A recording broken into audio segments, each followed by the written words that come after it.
یا اللہ یا رحمان یا رحیم. السلام علیکم. وعلیکم السلام. روحانی رمضان کی تحقیق کی شکل میں خوش آمدید. گفتگو کا سلسلہ جاری کرتے ہیں. بسم اللہ الرحمن الرحیم. اعوذ باللہ من الشیطان الرجیم. بسم اللہ الرحمن الرحیم. الحمدللہ الحمدللہ رب العالمین الرحمن الرحیم مالک یوم الدین. ایاک نعبد و ایاک نستعین. اہدنا الصراط المستقیم صراط الذین انعمت علیہم غیر المغضوب علیہم ولا الضالین. بسم اللہ الرحمن الرحیم. قل هو اللہ احد اللہ الصمد لم یلد ولم یولد ولم یکن له کفوا احد. بسم اللہ الرحمن الرحیم. قل هو اللہ احد اللہ الصمد لم یلد ولم یولد ولم یکن له کفوا احد. بسم اللہ الرحمن الرحیم. قل هو اللہ احد اللہ الصمد لم یلد ولم یولد ولم یکن له کفوا احد. بسم اللہ الرحمن الرحیم. انا انزلناہ فی لیلۃ القدر وما ادراک ما لیلۃ القدر. لیلۃ القدر خیر من الف شہر. تنزل الملائکۃ والروح فیہا بإذن ربهم من كل أمر سلام هي حتى مطلع الفجر. بسم الله الرحمن الرحيم. إنا أنزلناه في ليلة القدر وما أدراك ما ليلة القدر. ليلة القدر خير من ألف شهر. تنزل الملائكة والروح فيها بإذن ربهم من كل أمر سلام هي حتى مطلع الفجر. بسم الله الرحمن الرحيم. إنا أنزلناه في ليلة القدر وما أدراك ما ليلة القدر. ليلة القدر خير من ألف شهر. تنزل الملائكة والروح فيها بإذن ربهم من كل أمر سلام هي حتى مطلع الفجر. صلى الله تعالى على حبيبه محمد وسلم. صلى الله تعالى على حبيبه محمد وسلم. صلى الله تعالى على حبيبه محمد وسلم. يا حي يا قيوم یا حی یا قیوم. یا حی یا قیوم. یا حی یا قیوم. یا حی یا قیوم. یا حی یا قیوم.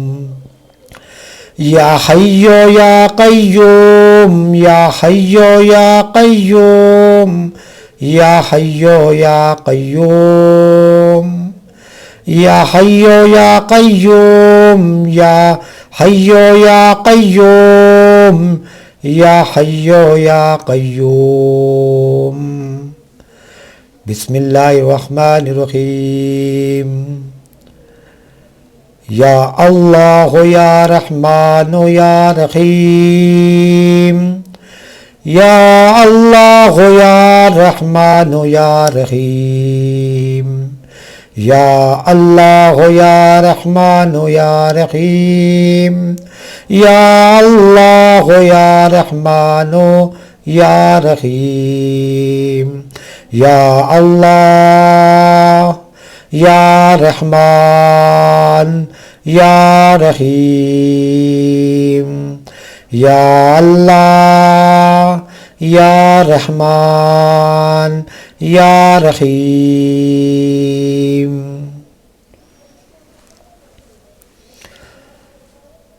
لا الہ الا اللہ